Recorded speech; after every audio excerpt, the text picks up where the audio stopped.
Welcome to the Let's Talk BS podcast. I'm Bryan. And I'm Sofia, and we're coming to you live from the 757. Good morning, Bryan. Hey, good morning, Sophia. How you doing? I'm doing pretty good. That's doing good. pretty good. That's good. That's good. It's Friday. It's Friday. Oh, goodness. It's been a long week. Yeah, it has. It has. It has been a long week. Yeah, I agree with you. This is like the last week. Christmas is next Sunday, but I felt like there was a lot of things I said, hey, I want to get accomplished this week, work-wise and personally. So next week is kind of like I can just kind of enjoy, relax. I still got some work stuff going on next week, but just wanted to kind of like ease into the holiday and really enjoy myself. Yeah. My kids, their school, today is their last day of school. So they get out of school today and they won't go back until the new year. So, it's going to be a little bit chaotic in the household, with me still kind of juggling a couple things next week. And that was why I wanted to try to get a lot accomplished this week. Yeah, my son, it was funny this morning. He was getting ready for school. He was telling me that they have like this big, scavenger hunt for school this week. So he's looking forward to that. So, we'll see what he ends up getting. He says he wanted to play with it. I guess whatever he gets when he gets home. I don't know if it's going to be candy. I don't know. They brought home an ornament the other day, with him as a head on a snowman, which was funny.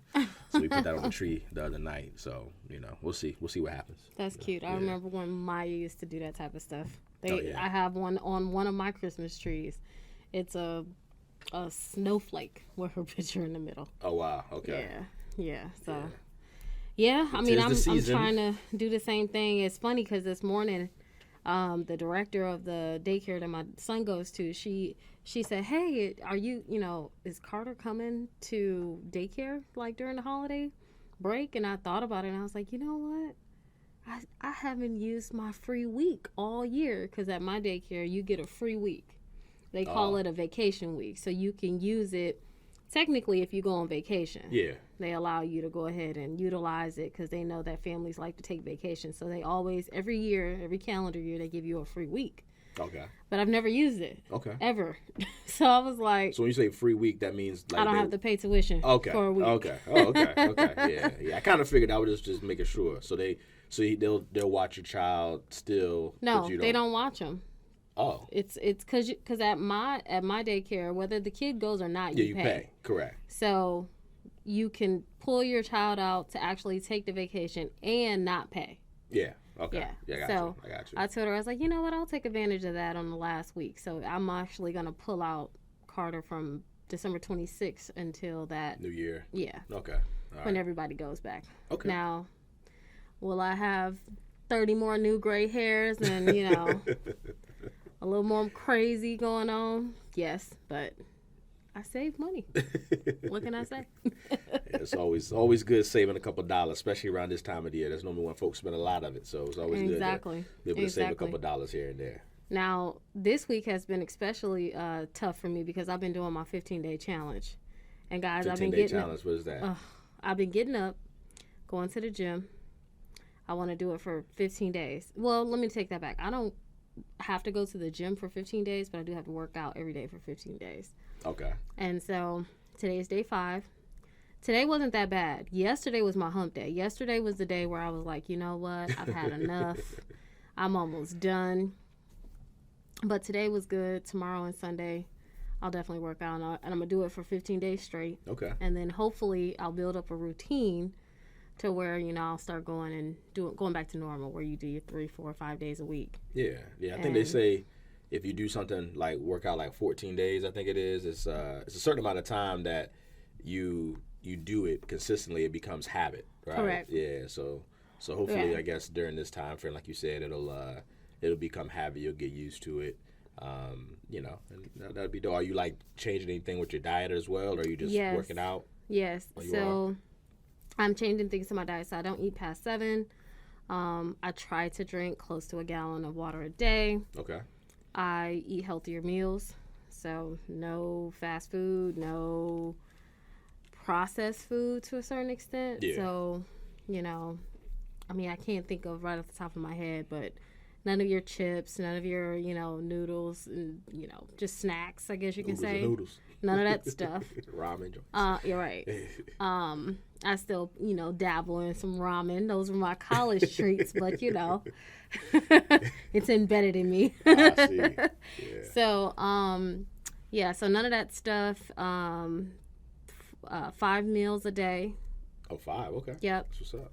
So that's one of my problems. I don't eat I ain't gonna say it's not a problem, but I don't eat enough. But it's small for me. Yeah. So like in the morning, I'll do right after my workout. So I go to the gym early in the morning. I go to the gym at 5. Well, I'm at the gym at 5 for the most part. You're at the gym at 5? Yes. Oh, wow. So I can be home by 6 to put my daughter on the bus by 7.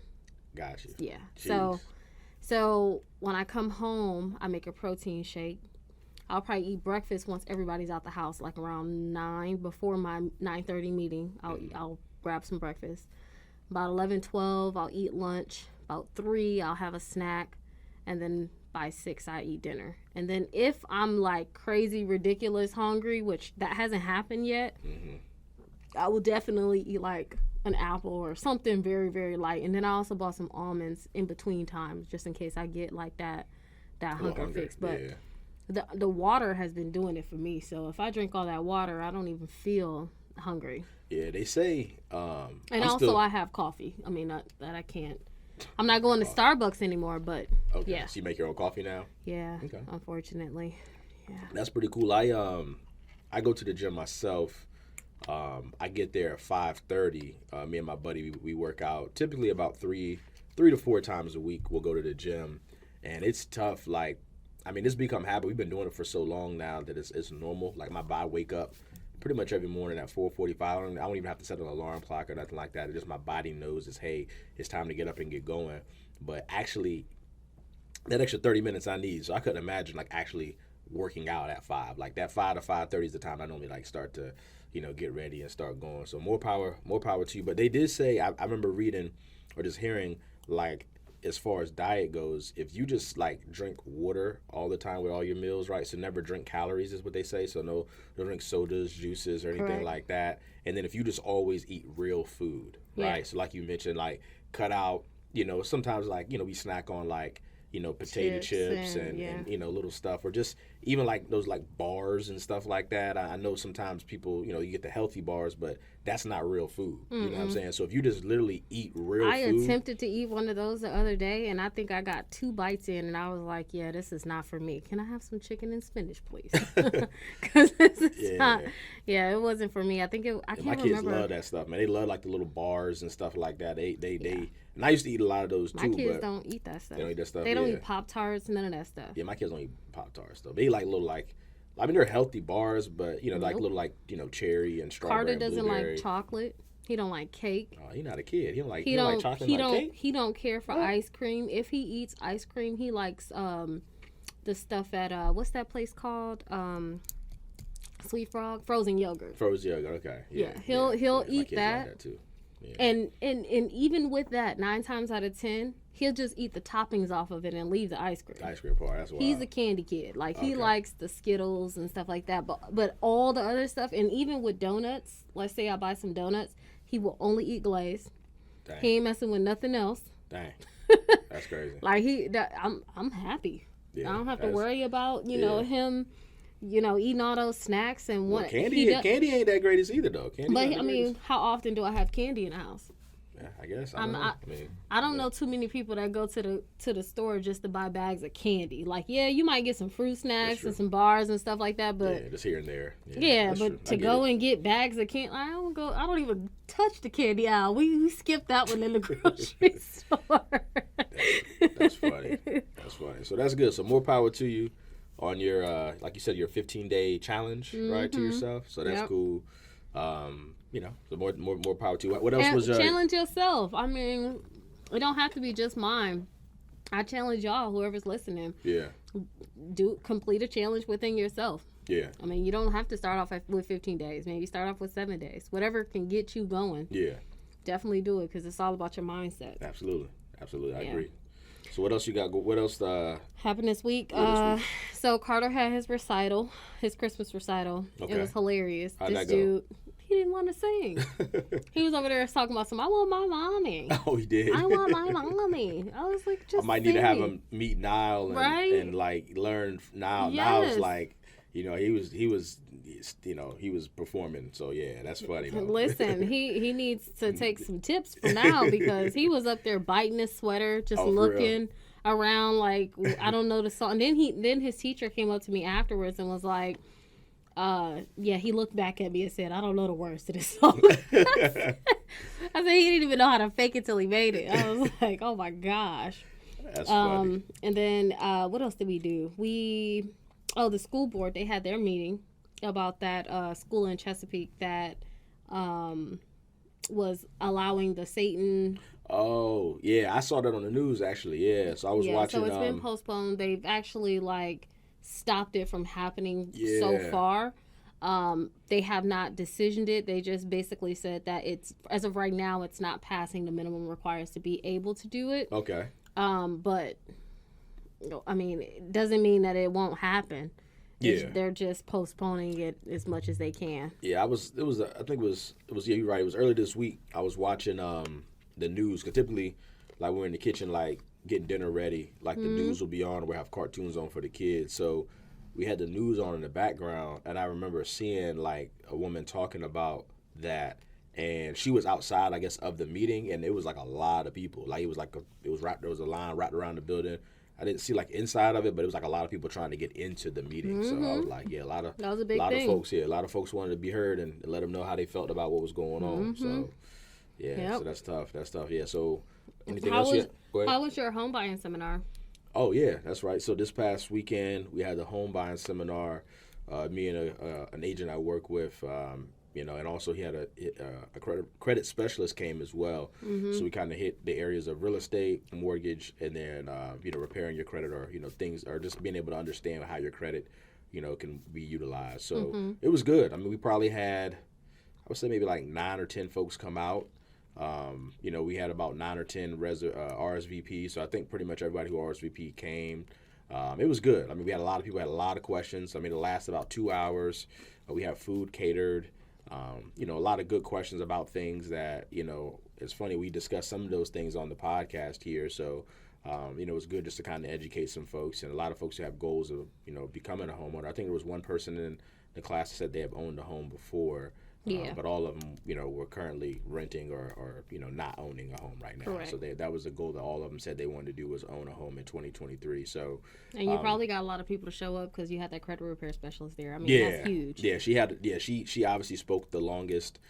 She had the most questions were asked to her. I actually had a lot of questions too. It was funny. Lending and credit is the two biggest things. I mean, finding a house is the fun part. Correct. Yeah. So she definitely, shed a lot of light on a lot of things that a lot of folks had questions for. So it was cool. And home buying seminar, like I said, I love, it's my passion, as far as helping folks buy houses and educating folks about home ownership and how to actually accomplish it. So it was pretty cool kind of, going over those things with folks. And like I said, I'm looking forward to helping some more folks this year, and also, starting off next year in 2023, buying some homes, man. So home buying seminar went really well. Yeah, I had a home buying seminar that morning of yours. Yeah. Only 2 people showed up to mine, but 2 is enough, because if one of them buys, it's still a success. Yeah. One of them, basically, she had purchased before, but she had done it 20 years prior. Okay. So I mean, in the eye of everyone, she's still a first-time home buyer. Yeah. And then I had another lady who pretty much had issues with probate. So yeah, but outside of that, I mean, it still was, good. We got to have good conversations. They got a lot of their questions answered. So it was a good time. We catered food as well. Okay. And then our partner Laura, she had her home buying seminar. I don't recall how many people showed up to hers. Hers was on the other side of the water, but I mean, we basically had a series, so that was real good. Yeah, it was cool. Yeah, everyone definitely was active Saturday, trying to educate folks and let them know, as far as what it takes to become a homeowner. So it was cool. And then that led you right into, so how was that, working that day, kind of doing a home buying seminar, doing whatever errands you got to do on Saturdays, because usually, we utilize Saturdays. Right. Yeah. And then you guys went out to the Christmas party. How was it? Yeah, Christmas party, yeah. So went to Onyx. My buddy Cavell, I know he was on a previous episode. He's a broker here locally in the Hampton Roads area, real estate broker. Every year they've been had his organization, they've been having a Christmas party, and it's always a good time. Everybody gets dressed up, eat good food, drink, have a good time. So it was cool. I mean, he had it this year. He had it at the Sheraton in downtown Norfolk. The what? Sheraton. What? Am I saying the it what? right? Oh, am I saying it wrong? The what? Say it again. Sheraton. Oh, okay. S-E-S-H. That ain't what you said the first time. Okay. All right. Excuse me. My bad. I didn't know I was in speech class too. No. Right. But yeah. So it was at a hotel in downtown Norfolk, Uh-huh. and it was cool. It was really, really cool. Brooke and I, we went together. Obviously, her mother watched the kids for us. Okay. So we rolled out. It was from 6 to 10, but we didn't get there until like 7ish, if I'm not mistaken. And actually, surprisingly, the food was pretty good. Like the last event that we went to was at another hotel in the same area, and the food was terrible. So this food was actually really, really good. I was surprised. I was expecting, because it's hotel food. Yeah. I was expecting it not to be the greatest, but it was actually really, really good. And so Okay. we had some good food, had some good drinks. Like I said, my buddy Cavell, he always puts on a good time. He had everybody dancing. He's a Caribbean guy, so he had the music that got you out of your seat, moving around and grooving a little bit. But yeah, we had a really, really good time. After, it was really cold that night. And we had that. It was crazy because there was a lot of other people who, I think just because of that weekend being, pretty close to Christmas, and this weekend kind of being the weekend everybody's doing their last minute Christmas stuff and maybe going out of town or traveling. There was a lot of other Christmas parties, a lot of other parties going on, like in that same hotel, in that same area. So traffic was crazy. We had to park almost a mile away. So we had to walk a pretty far distance to get there. You got your steps in that night. Yeah, got my steps in. Brooke, obviously, she was, I tried to make sure she was good, because of how cold it was.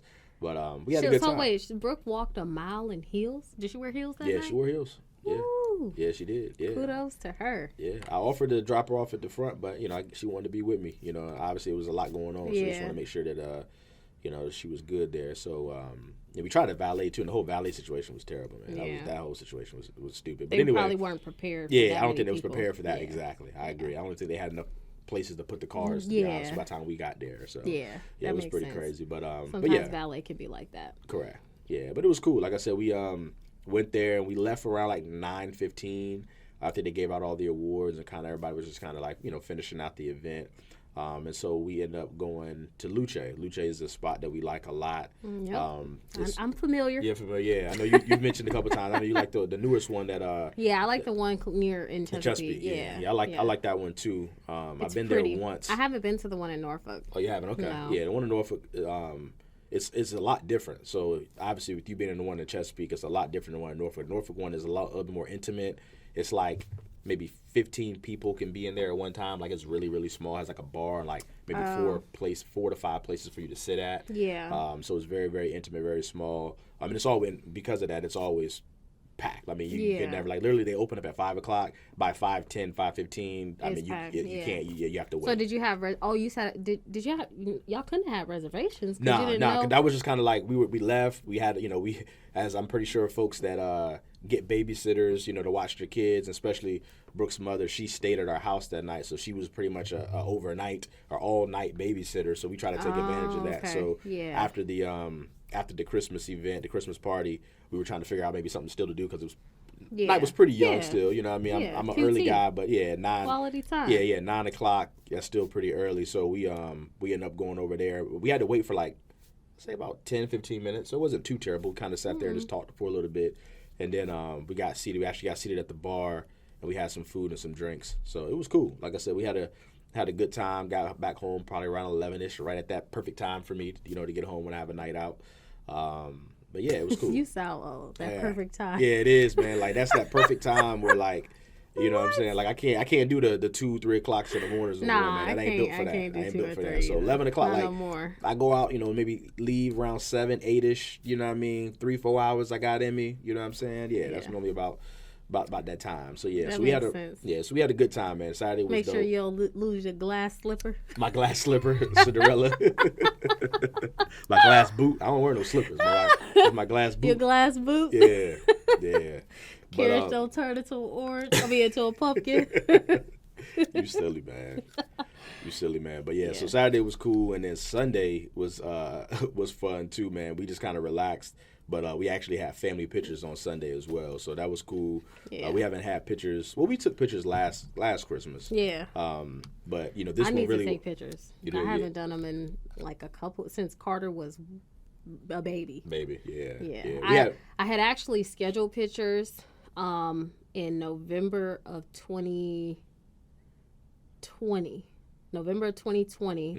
And we were doing outdoor pictures, and it rained, and so my photographer was like, "Hey, I don't think today is a good day to go out there." She was like, "The leaves aren't going to look as pretty when they're wet." Correct. And it just so happened that at that time my dad wasn't doing too well, so I actually had to fly out the very next day after the pictures to go and take care of him because he ended up passing away in that January. Yeah. But I haven't took pictures since, or even like thought about putting it back on a calendar. I guess it's like a bad. Yeah, because of what happened around that last time he was trying to do it. The sentiment there is just like, do I really want to go do this? But I hear you. I was supposed to take them, but we'll get there. Yeah. We got iPhones. There. Yeah, you get there, man. It was cool. Like they did. Brooke had set everything up, and I guess it's this new thing, like a mini shoot, I think is what it's called, where you literally show up, and we went. It was outside. What we did was outside as well, and she had like a spot set up like right between like this like trees area, which was like it made for nice scenery, and we literally were there for 10 minutes, and so she snapped like 50 pictures in 10 minutes. Yeah, all different. It was, me and Brooke, all us with the kids, me and my son, me and my daughter. Like, it was just kind of different poses or whatever. It was pretty cool, but it was crazy. My Niall, man, my son, he wasn't trying to smile. You know what I mean? So the lady kept telling him to try to smile, and so I had to I told Niall, I said, "Hey man, if you smile, I'll give you a donut." And he said, he started smiling so hard or whatever. I'm like, and so he actually smiled so hard his top lip was like you couldn't even see it no more. You know what I'm saying? And so it was funny, man. It's just funny how my son is, man. And then so as soon as we were over, he's like, "Daddy, are we gonna get donuts? Right? We're gonna go get donuts." So I hooked him up with some Krispy Kreme donuts after the fact, man. But it was cool, man. I love stuff like that, man. I'm a big family guy, so. That was pretty cool, man. We had some images, man, from the kids and from the family. That was dope. It was really cool. Yeah. So speaking of pictures, I don't know if you saw our Emily Farley. What's her what? Yeah, Emily. She's the president. President of the company. Yeah, president. Yeah. She posted a picture of all of us. We took basically like a group picture because we had our annual white elephant gift exchange on Tuesday. Yeah, it was Tuesday. Yeah. And she posted a picture of us all online, but it was funny because, let me tell you, every gift that I got, it got stolen during this white elephant. That is true. I think you were the one that probably had to get up and get gifts the most. Most everybody, right? Everybody wanted my gift. Every gift that I picked out, it was just like. And you went early though. That's normally how it happens when somebody gets. What number did you? I was number two or three, something like that. But every gift, the first gift I got was some crunchy water. I didn't even know what that was, but somebody actually loved it and was like, "I want it." They did. So then the second gift was like some vodka, some Tito's, which is my thing. And I was kind of upset about that one. Then the third gift was a Target gift card and some flowers, which, again, fan of Target. Yeah. They took that one.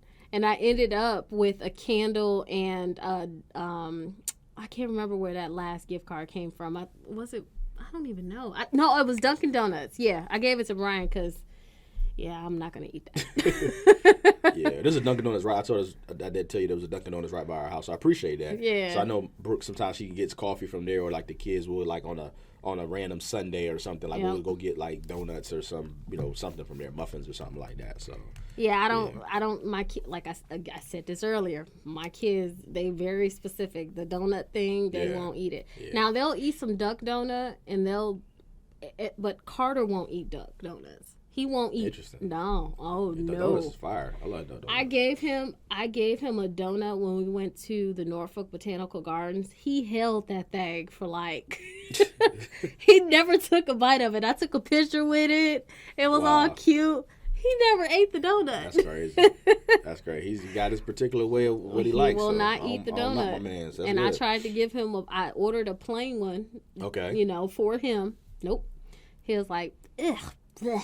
I was like, what? It's a donut. Like, what kid don't like sugar? Yeah. But yeah, so, and we won't ever go to Dunkin'. I got you. Yeah, but the candle was nice. I like the candle. That's what did you end up finishing with a candle? The candle and the gift card? It was it was a candle and the Dunkin' Donuts. So the candle I actually have in my house. I'm a candle person. I like candles. So yeah, it was a really nice candle. That's cool.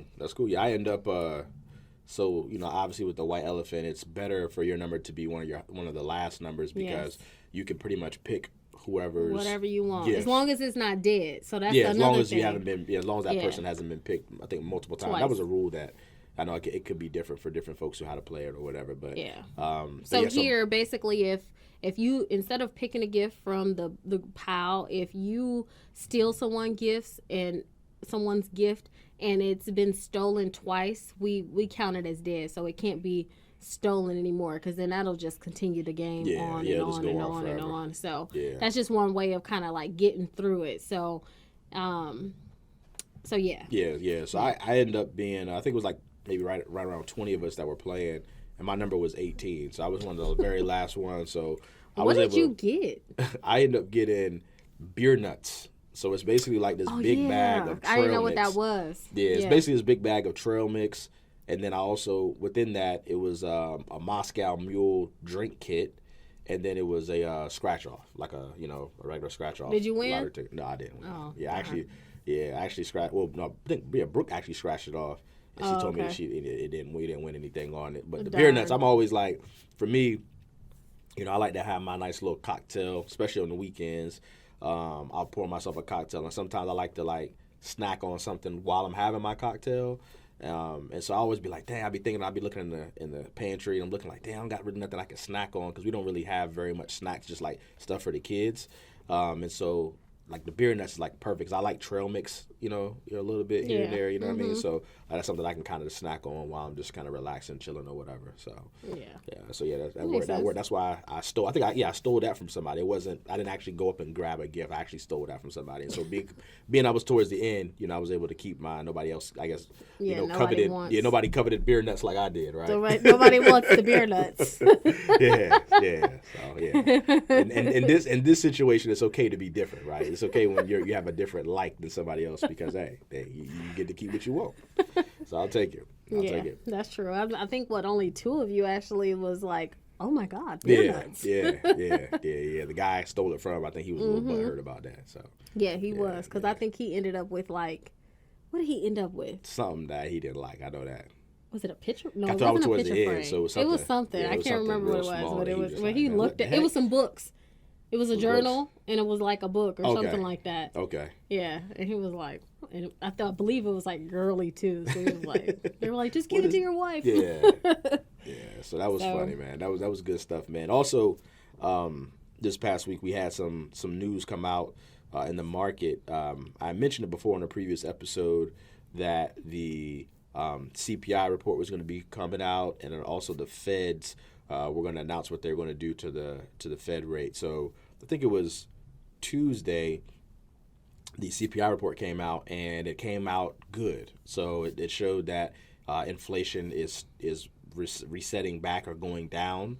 The consumer spending has went down, which is allowing inflation to go down. So what the Feds have been doing has been working. So we saw a positive response when it comes to the mortgage-backed securities and interest rates on Tuesday. So that was good. Rates, now are in the, I would say, most part in the lower sixes right now, which are good because they were, above 7, well over 7, just some, I would say a month ago, So, everything's been trending in the right direction. And then on Wednesday, the Fed, they did raise the rate. They raised the rate, but what they did was they raised it a half of a point. Versus 0.75, which they've been doing. The previous 3 rate hikes have been 0.75, and so what that says is even though they're still doing what they've been doing, right? Because we're not there yet when it comes to the inflation numbers. It's just not as aggressive. Yeah, they're not being as aggressive with the rate hike. So that tells you that what they're doing is working. So they're still going to continue to do it, but they're going to do it at a, much less of an aggressive approach. So that's good. Like I said, the rates have responded positively, because of that. So we're definitely thrilled about that news, like I said, going into 2023. And with all the different things we mentioned before, as far as the limits being increased, there's a lot of good positive things going on in the market that should encourage a lot of folks to go out and buy homes now. So I'm definitely encouraged, what's going on in the market right now. Yeah.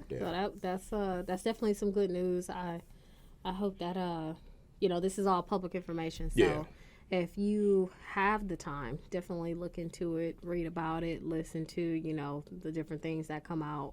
Listen to our podcast just so you're up to date as to what's going on. Yeah. I think that's important. Absolutely.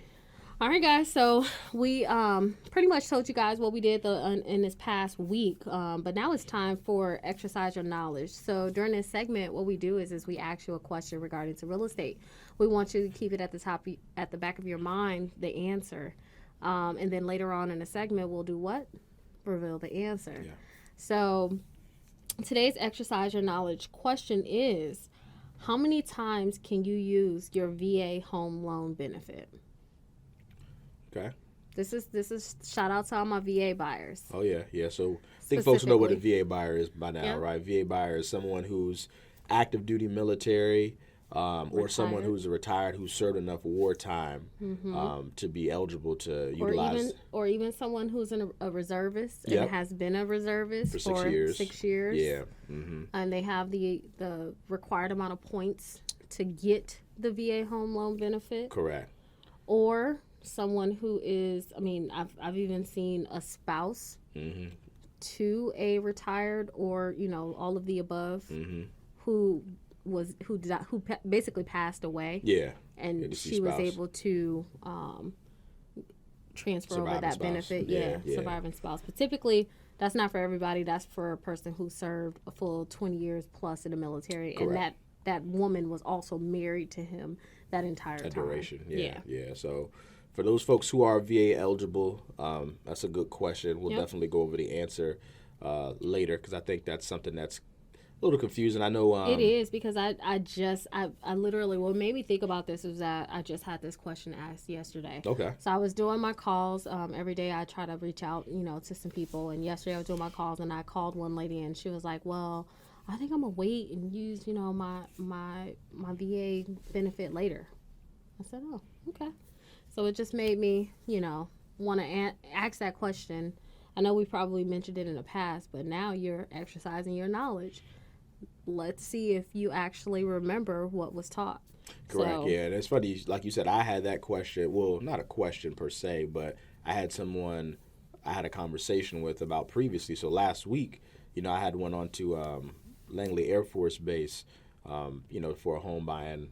I don't say a home buying seminar, but just basically speak to the folks about home buying and their VA benefit. And so, that was one of the questions that was asked. And so we'll definitely go into detail about the answer here shortly. Yes. Yeah. All right, guys. So today's topic, we're going to switch gears here. We were just talking about VA loans, but now we're going to kind of dig into the utilization of rental income and how it can help you qualify for a home. Yeah. So I actually had a conversation last night with someone, and I was talking about my rental property, and because I have 2 doors and it's a duplex, even though one of my renters moved out, and I'm going through renovations to get it up and running for the next tenant, the other side is still being rented. I still have someone there, and so I was basically explaining to that person, like, hey, I'm not really losing out. It's not money really out of my pocket, because that other side of rent is practically paying for my mortgage. Yeah. And so it was kind of an eye opener for them, because they didn't think about it that way. Yeah. I can understand that. I have a duplex as well in my portfolio, and you're right. One of the units, actually, we got such a good deal on it that one unit is paying for the mortgage and some. Yeah. So the other unit is, like I said, that's just gravy on top. But yeah, it's definitely something that we wanted to talk about today. as far as like when someone is trying to purchase a home. Let's say, for instance, as you mentioned, a duplex, right? So if someone's buying a multi-unit home, we typically, when it comes to qualifying you, will look at what your current debts are, as we talked about before, so what you're monthly obligated to pay, and then whatever that mortgage payment is on that subject property that you're looking at, we'll add that to what you're currently paying on, and then we'll, divide that into your gross monthly income to figure out your debt to income, right? And so typically, it needs to be under 45 to 50%. That's kind of like that threshold, where, we're able to get an approval or not for you. Now, what could help when you're buying something like that, so if you're buying a multi-unit home, so if it's a duplex, which is 2 units, or a triplex, which is 3, or a quad, which is 4, is you could actually utilize the rental income that's currently being leased in one of those units that you're buying. So if you're qualify. To help you qualify, exactly. So just give you a quick example. So like you mentioned, let's say, I know you own yours already, but let's just say if you're buying one and one side is vacant and then the other side is being rented, right? And let's say the projected mortgage on that property is going to be $1,200, right? Then let's say on one side, the side that's already being rented right now, they're paying, let's say, $1,200 in rent, right? And then this other side that you're getting ready to buy a new home in, or buy, or maybe fix up or whatever, you may be living yourself, right? Let's say you're going to live in it yourself. You can utilize that $1,200 lease amount, 75% of that, to offset the mortgage payment, right? So 75% of that is $900, right? So what that means is, when we're trying to qualify you, we would typically use that $1,200 payment and count it against your debt to income ratio, right? But we would still count that $1,200 against you, but we could also now count $900 in income to offset a great chunk of that. So that's going to allow you to qualify and make your debt to income look even that much better, because we're not having to count the full $1,200 payment against you. We're only having to count a fourth of it, which is huge. I mean, that's huge. So if you're looking at, sometimes you could potentially buy a 3-4 unit, or an amount that you're probably not thinking you qualify for. When it comes to a multi-unit home, you could buy something that's a lot more pricier than what you probably are thinking, just because of if there's units that's being rented in there, and being able to utilize that rent to offset what that new mortgage payment's going to be. And that's huge. I think a lot of folks don't know that. A lot of folks just think, hey, I got to, whatever that mortgage payment is, I got to qualify on that. But if it's already being rented, then you could actually utilize 75% of what that rent amount is to, qualify or to offset that new mortgage payment that you're getting ready to take on. So that's huge. Yes, that's real huge. Now, I don't want you to get that confused with you buying a house that has a renter and they're moving out and then you're moving in. Correct. So that's different. You won't be able to utilize any of that income towards your payment, because you're now taking over the payment and not receiving income from it. But correct. Yeah, that's for folks that are, like you said, if they have their lease is still going on for like 6 months, 8 months, a year, whatever it is, you're living in one unit, and this is for when you're buying something that you're living in as far as their primary occupancy.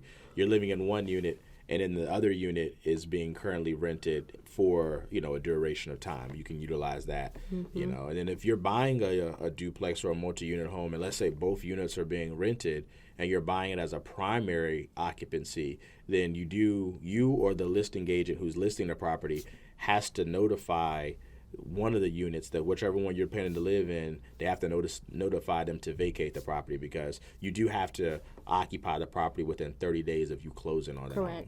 So you could still potentially use one side income to offset the mortgage. You can't use the other one, because you can't live in a property if there's already two people living in both, one on one side and one on the other. So and buy it as a primary. Yeah, and buy it as a primary. Now you can buy an investment property with both units rented, but you would be buying it as an investment property. Correct. And I know you're like, well, what's the difference? Well, the difference is the down payment. So in your primary home, remember we talked about the different down payment requirements and the different loan products before. For your primary homes, that's opened up to like your VA loan, your FHA, all of the different programs, conventional. Your investment property is going to be pretty much specifically for your conventional loan for the most part. There are some exceptions, but your conventional loan, and then the down payment is greater. It's like 15%, 25% for your multi-unit. So it does have a larger down payment requirements. So that's the difference. It's Correct. how you intend to use the property is how we dictate what your down payment is going to be. Correct. Yeah, and then it's also another way. Just obviously we're touching on utilizing rental income to help offset the mortgage payment and have you potentially qualify for more. Is there situations where, let's say, you already own a home, right? We call it move up buyer. So let's say you move down. Move down. Yeah, exactly. Or move down. We got some older people that they try to downsize. Yeah, they downsize. Don't want to forget about y'all. Yeah, they don't want the steps anymore. I'm not even old, and I don't want the steps anymore. I'm like, can I have a downstairs master, please? Yeah. My parents, that's what they just did last year. They purchased a new home, and it's still a pretty large home. It's actually larger than the home that we grew up in because they still were living in that home. But they can utilize the full downstairs with no problem. Yeah, it's a ranch home. Where they, like you said, have one unit. I mean, not one unit, but just one story where they don't have to go up and down the steps anymore. But what I was going to say is that for our move up or move down buyers, another potential way for you to leverage rental income to help you qualify is, let's say you own a home, right? So you living in a townhouse or even a single family or condo home, you own a home, and let's say you're looking to buy something bigger because your family's growing, or you're looking to buy something smaller because you're trying to downsize and not have steps in your home, right? What you can do is, if you're able to get the home leased during that time while you're looking to try to buy a home, right? So let's say you get a home under contract, or during that time while you're looking to get a home under contract, you can still utilize 75% of that new lease amount that hasn't started yet, but it's going to start as soon as you move out of that home, to help offset the current mortgage payment you have, right? Because a lot of times it's going to be difficult to be able to qualify. Well, it helps offset the mortgage payment for that property. Correct, the current mortgage payment you have. Yeah. So, a lot of times it's difficult to qualify carrying two mortgages, right? So if you're currently paying, let's say, $1,500 a month on your home, and then you're looking to try to buy something now bigger, as I mentioned, that's typically normally how it goes. Let's say that new payment is $2,500, right? That's $4,000 a month in mortgage payments alone, not even considering, other debts that you may have, right? So it's going to be hard for you to qualify probably for what you're wanting to qualify for, with that amount of your debt to income ratio being absorbed through mortgage payments, right? So what you're able to do is you're able to utilize 75% of what you rent the home for. So let's say that home that you're currently living in, you can, let's say you find someone who's going to rent it out for $2,000 a month, right? Then what that does is 75% of that is $1,500, and that's exactly what you're paying mortgage-wise. So that essentially just counteracts that mortgage payment totally. So we don't even have to count that payment against you anymore, because it takes care of it, because you have a lease in place showing that, hey, within 30 days of me closing on this new home, this home will be leased, and it'll be leased for this amount of money. And typically in those situations, all you really need is a copy of the lease, right? Sometimes you may need a copy of, like, the security deposit. If there's something that's outlined in the lease that says, a stipulation here or there that is noted or whatnot, you may need something like that. But typically just a copy of that lease alone, that's really good. I mean, I can't tell you how many times I've had people come to me and they were looking at it from the standpoint of, like, hey, man, I'm only going to look for this type of home because, I don't think I can carry both mortgages. I don't think I can qualify for this amount. But, just being able to know, like, hey, if I rent this property out, this now allows me to buy what I had hoped or what I want to purchase because of that. That's huge. I mean, that's a win. So, rental, that's just an extra piece that a lot of folks don't know as far as rental income and how you can utilize it when it comes to you purchasing a new home. Yeah, that's good information. For sure. Yeah, and then even your folks that already are, let's say you own several properties, right? So let's say you have 4, 5, you have several properties that you currently own. You could potentially utilize your tax return, right? Because you have a Schedule E on your tax return that's going to show all those properties that you currently own, right? And it's going to show how much rent you're receiving for those properties. So we can actually utilize that income that you're paying taxes on to offset the mortgage payments that you're paying the mortgages, and that allows you to continue to qualify for more and more without us having to count those full mortgage payments against you. So that's actually another one as well that a lot of folks don't know about when it comes to leveraging your rental income that you're making on the mortgages that you have, to allow you to still qualify for what you can qualify for and not have it severely impact your debt to income ratio. Yeah. So that's real good information. Yeah. Real good information for you investors. I mean, when I found this out, I was happy to know that, I could use that rental income to help qualify. So yeah, really good, really good information. Oh yeah. Now, what about so that's for your people who are who we would ask for a lease and everything when it has not, when they have not had a tax year yet, right? Yep. So you also touched on when they have had a tax year, because we'll look at the Schedule E. Correct. Right? So did you kind of confirm like which one we would use in that case? You're talking about which one? To qualify? On the Schedule E? Will we use the rental with the lease agreement, or will we use what's shown on the Schedule E? Oh, we will use what's shown on the Schedule E. Yeah. So whatever That's huge. So what that essentially means is that some people get a little savvy and they don't actually report the rents received on the Schedule E. So if for some reason your Schedule E does not match the lease amount when you're reporting it to the IRS, what we'll do is use the lesser of the two. Yeah. So you want to, definitely be truthful with the rents received if you're looking to try and buy another house in the future. Correct. You don't want to mislead the IRS, because then when you're looking to buy, that's what we use when you are an experienced investor. That's true. That's a good point. I'm glad you added that. That's a good point. All right, guys. So I hope that you guys learning about the utilization of rental income and how it can help you qualify definitely helped you if you are looking to become an investor, or if you're, curious about how that works. I hope that was a little bit of knowledge for you. Now, speaking of knowledge, it is time for us to reveal the Exercise Your Knowledge answer. Okay. So today, earlier in the segment, I asked, how many times can you use your VA home loan benefit? And this was a question that recently came up for both myself and Bryan. And it's just amazing how, like, there's so many people who don't know. Correct. I mean, I say there's, 10,000 people that listen to this video. There's probably going to be about 2,000 or 3,000 people who don't even know the answer to this question. So that's why we do it, because there's some people who do know, but there are a few stragglers that don't. So yeah. Again, how many times can you use your VA home loan benefit? Drum roll. Drum roll. All right. We actually gonna have to get like a drum roll, like a drum thing. Yeah. That kind of. Yeah. We over here like beating on manually the table. doing it. Yeah. Boom, boom, boom, boom, boom, boom. Yeah, but the answer is, you can use it multiple times. You're not limited to just using the VA loan benefit one time. It just depends on how much entitlement you have. Correct. No, like you said, I had a conversation.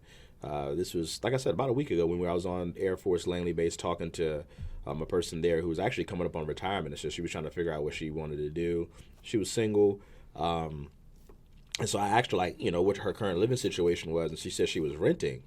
And I was like, "You're renting? For real?" She was like, "Yeah." I think she was like 39, about to turn 40. She was almost 20 years in the military. Mm-hmm. And so I was like, "Why are you renting for?" It was like, I wasn't trying to be rude, but I was like, "Why?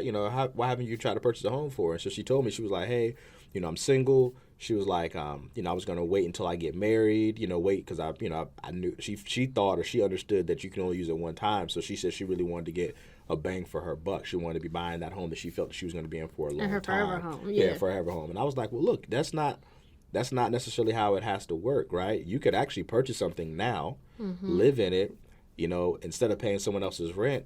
And then, when you move on to purchase whatever, your forever home, you could potentially, depending on how much entitlement you have, you could potentially have 2 different VA loans at the same time. Or you could potentially sell that current home, which will free up your entitlement or restore your entitlement, and you could still buy, that forever home that you want. So there's different ways that you can go around it, whereas not, you don't just have to wait for that forever home to utilize that VA benefit. There's people who have 2. I know people who have 2, even 3 homes, at one time with their VA benefit, because of the amount of time that they have and how much the entitlement was taken up with those purchases. So that really was like a light bulb moment for her. She was like, "Oh man!" So she was like, I am sitting here renting this townhouse. I could be buying, and I even gave her like, "Hey, with you being a single person, what I would do if I could go back and change time, I don't have a VA benefit, but the first property I would have bought would have been a multi-unit home, right? So I was like, hey, with your VA benefit, you can go buy a quad, you can buy a duplex, you know, multi-unit. Occupying one as long as you're going to live in one of the units, right? You can live in one of those units, rent out the other 1, 2, or 3 of those other units, and make income, so that can catapult you. So when now you want to move, you know, to whatever, or your forever home, you know, you now have income producing property, and you still have more entitlement to utilize for that forever home that you want to buy. So she was like, oh my gosh, like, you know, it was just like, it changed everything for her when we had that conversation. So yeah. Yeah. And then hopefully, you know, say for instance, she does move forward with buying a townhome for now. She could turn that property, she could refinance it into a conventional loan. That's true. That's another option. Free up her VA home loan benefit. That's another option. And then purchase with all of her entitlements. So that's another option. That's good. I'm glad you mentioned that. There's so many different ways that you can maneuver. That's why you want to get with a loan officer so they can kind of assist you with your goal. Yep. There may be some things that you're not quite sure, but if you go ahead and reveal like what you're looking to do, then of course we can try to help you to the best of our knowledge and make sure that you're doing within legal guidelines, but make sure you can do and utilize your home loan to the best of your ability. Yeah, that's a good point. Yeah, so VA home loan benefit buyers, yes, you could use your home loan benefit more than once. Absolutely. Yep. I don't know. Maybe it used to be that way. Is that why people like think that? Like, is it something that was like back in the day, like when, you know? I don't know. That's a good question. I mean, I know ever since was it like that? Like, I mean, ever since I've been originating loans, it's been the way we just talked about. So, yeah, and it's you've been originating since the 80s. So. Nah, the 80s, man. I'm just playing. I was born in the 80s, man. Like, came out the womb just like originating loans, like you was like, what's the interest rate? Nah. I mean, ever since I've been originating loans, I mean, it's been that way. I think honestly, it's just, you know, when you get into the military, there's a whole bunch of different things that are thrown at you. You go through these different, you know, meetings and information is being given to you. And a lot of time the full picture is not explained, That's right? True. So it's like, hey, you have this VA loan benefit. You can buy a home and get 100% financing. And that's sometimes the extent of the conversation. Yep. And so people are just thinking, their mind automatically is going like, okay, hey, I have this benefit. I'm going to wait to use this benefit when it really, really means the most to me, right? Versus, hey, you can use it now and also use it later on. You know what I'm saying? So I think it's just having the conversation and being educated, honestly, being, you know, to know that, you know. Yep. So. Yeah. Yep. All right. So what's upcoming? What we got going on? I know for me, I don't really have much going on. This weekend is the final weekend for volleyball. I'm more excited than her because this is the end. I get to take a break. But so much your daughter? Yeah, we have a tournament this weekend. So it starts tonight at 8, goes on all weekend, ends on Sunday. Okay. So I'm super excited about that because we get to actually rest until, you know, middle school volleyball season. So I'm actually excited about that. I'm excited to see if they're going to win. I think that it's going to be a good tournament, good turnout. It's actually the very first tournament that they've made before. So it's going to be a trial run, but we'll get through it. Yeah, well, good luck to your daughter, man. Hopefully they pull it out. That'd be cool. I hope so too. I hope we win. I really do. Yeah. I mean, I'm helping and assisting to the best of my ability. I don't really know much about volleyball. I go in and help with like the conditioning stuff. Like I give tidbits on that. I know when to sub people in and out. I can do that. I can look up different, you know, exercises to help practice with, you know, control and things like that. But all the terminology and all the little ins and outs. Basketball, I got you. Football, I'm almost there. Volleyball, woo, that's at the end. That's back there. A little tougher. Yeah, that's back. It's ahead of baseball. Okay. But tucked in the back. Tucked in the back. I got you. But it's been fun. Because my daughter really enjoys it. So seeing her like light up and like, you know, extra conversations that we can have. Now she's like, oh, you know what I forgot to mention? What? We started practicing driving. Oh my God. Guys. That's got to be scary. I still can't believe my little sister. I'm 36. I can't believe my little sister is driving. Like I remember how terrified I was because me and my sister are 8 years apart. So I remember how terrified I was with her driving. So I can only imagine like my actual child driving. Like, oh man. Oh, I just hope time stops when you get to that age and like just never happens. Like, I'll take you everywhere. But you don't want time to stop. That's not a good I know. thing. I'm just being funny. Yeah, being facetious. No, but so last year, it's funny. This is how everything went. Last year, my daughter came up to me. Well, yeah, when she was 12, she came up to me and she was like, "Hey, when did you start learning to drive?" And I was like, "Oh, I was about 13." And I remember the day. We were in Michigan. And it was a snowstorm that day. And for all the Virginians, y'all really don't know what a snowstorm is. But this was like a legit Michigan, that's blizzard, different. Yeah, okay? that's a different type of snow. And I think it was like, I remember it, my dad had to file his taxes, and he had not done them. And so on this particular day, he made it like his deadline day. Like, he made an appointment. He was like, I gotta go. And in Michigan, ain't nothing shutting down because of some snow, right? They're gonna bring out the snow plows. They're going to get the snow off the ground, but you're going to continue to have your day. You still got to go to work, still got to do, everything else, go to school. Yeah.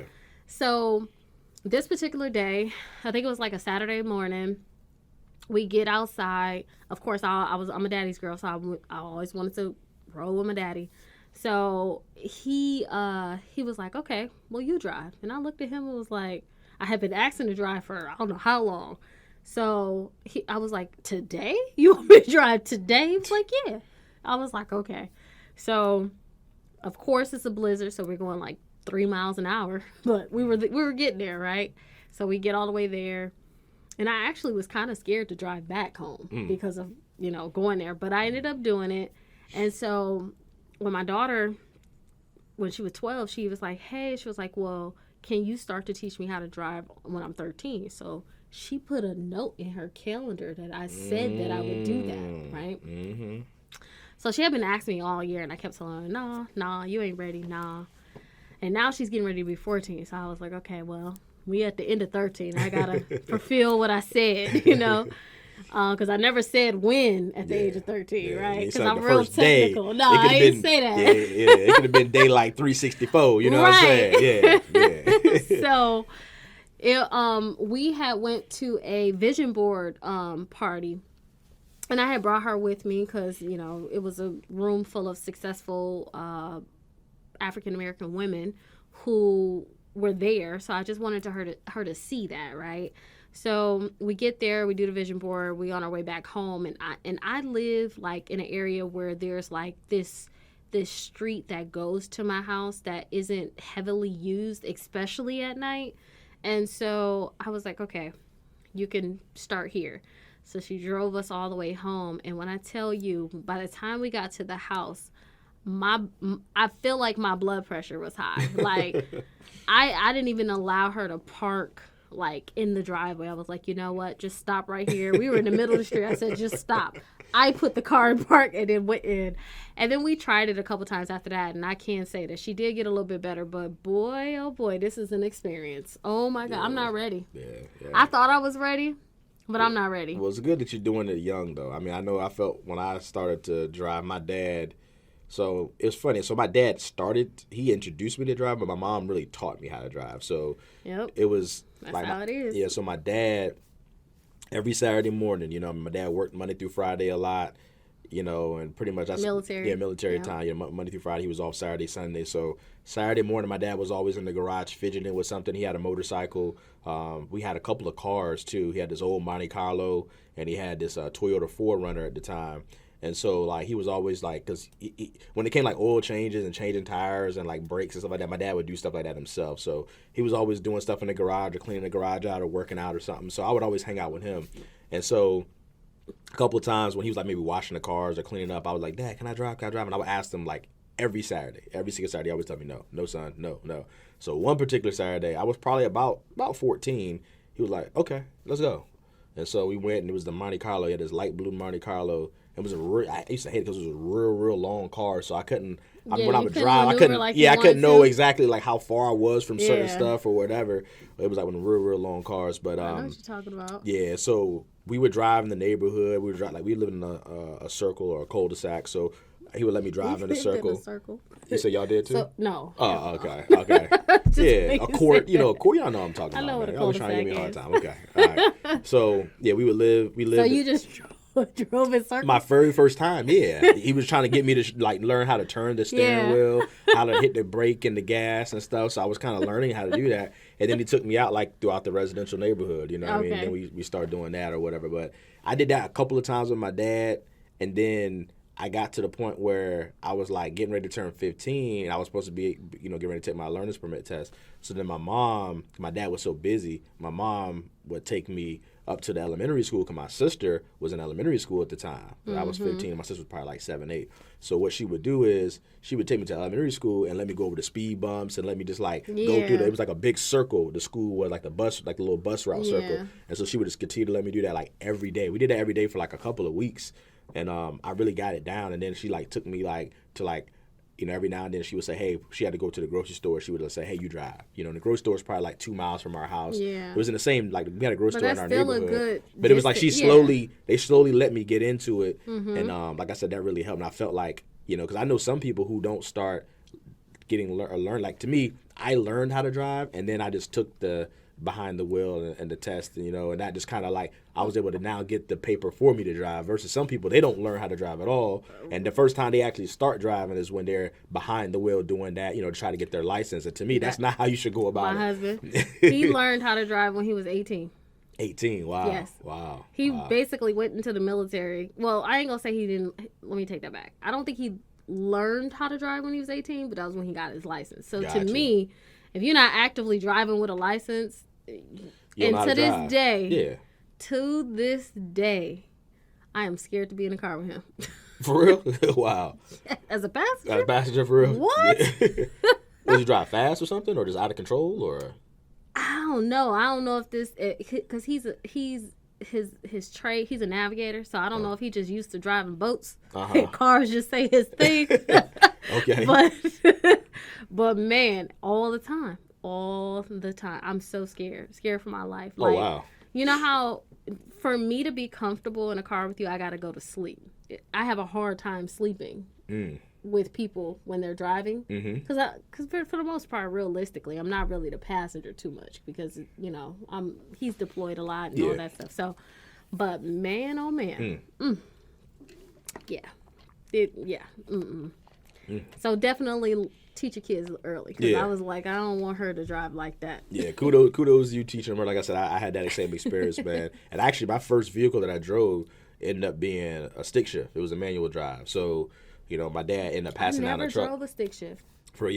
So obviously the first I ride vehicle. motorcycles, and obviously that's a manual type of drive. Yeah, with the clutch and everything. Yeah. But my first vehicle that my dad handed down to me was a truck, and it was a stick shift. So it was crazy. I learned how to drive an automatic, and I had my license. And then the first vehicle that was my dad said, okay, hey, now you can drive this vehicle, was a stick shift. So I had to learn how to do that, which actually wasn't that bad. I mean, it's just just switch every time you switch. Every time you get to a certain speed, you swch gears. That's actually what I was telling. So it was funny because that was the very first lesson that we talked about, right? Mm-hmm. We talked about the pedal, the brake, and the gas, point. Right? Yeah. And so she was like, "Well, why doesn't your car?" She started asking about the stick shift, and I started explaining to her when you get to a certain amount of RPMs, in a stick shift, that's when you would. We went through that whole little spiel of that we talked about, what all the signs mean with the road lines mean, different colors when they're dotted versus when they're solid and all that stuff. So that's cool. She's learning. She's cool. Learning. Every time we get in the car, she asking questions. I'm like, girl, this ain't the time, but it is the time. But it's girl. Yeah. No, I hear you on that. That's cool, man. Yeah. That's cool. So besides that, I got to get some last minute gifts, just a few more Christmas things, stuff, yeah. but I'm ready for the holidays. So we don't really have much going on. This is pretty much we're coasting into Christmas. Yeah. Yep. Yeah, I don't got much going on this weekend either. I know today we just went live. So one of our properties that we purchased a couple months ago, we were going to keep it as a rental, but then Brooke and I talked about it. We changed it up.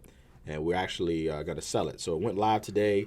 Right before the podcast started, I was looking at the pictures Oh yeah, it looks really nice. Yeah, it looked really nice. I was showing Sophia it as well, man. It looks really nice. So I'm excited to see. Hopefully, we can maybe get some, some Christmas love and get that bad boy on the contract. So I'm excited about that. My son's going to a birthday party on Saturday, so that should be pretty cool. He's always excited about that. Hanging out with his classmates and everything, especially since school for him is going to be over today for a couple of weeks. So that'll be like kind of their last hurrah with a lot of his classmates.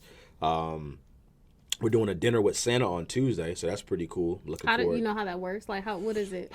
I don't. Like, I know through it's the school. No, this is just locally. So it's okay. at the Founders Inn. Yeah, it's in Virginia Beach. We were looking at trying to find. Oh, okay. Yeah, the Founders Inn is on. It's on Inver Road.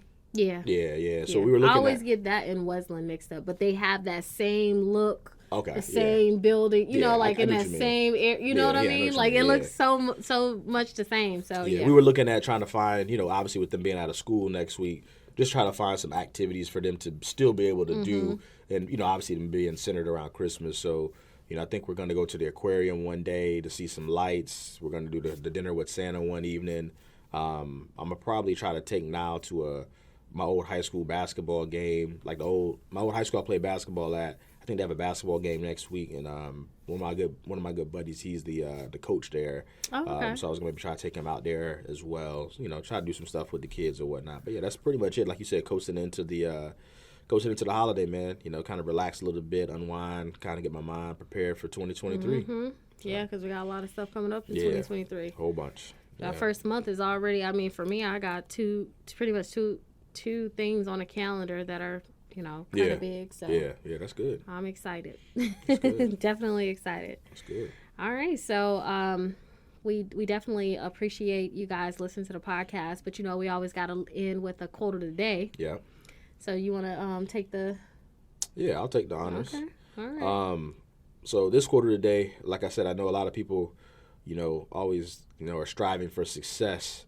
So we just kind of wanted to give some. Some wise words about what success looks like and what that journey looks like. So it says, don't aim for success if you want it. Just do what you love and believe in, and it will come naturally. So, if you do what you love, do what you believe in, that's what success is. It's not always necessarily a destination. It's the act of you doing what you love and what you were, what your purpose is here on because you won't even see it coming. Correct. If it's something that you love, it'll just happen. Yeah, absolutely. Right? Absolutely, yeah. So, all right, guys. Well, that's all the time that we have for you today. Please follow us on IG and Facebook. My Instagram and Facebook is skb_mortgage. Bryan's is? Yep, it's B. Roystar, and my name is Bryan Royster, so you can find me on Facebook there. All right. Well, thank you guys for listening to our podcast, and we will see you next week. See you next week.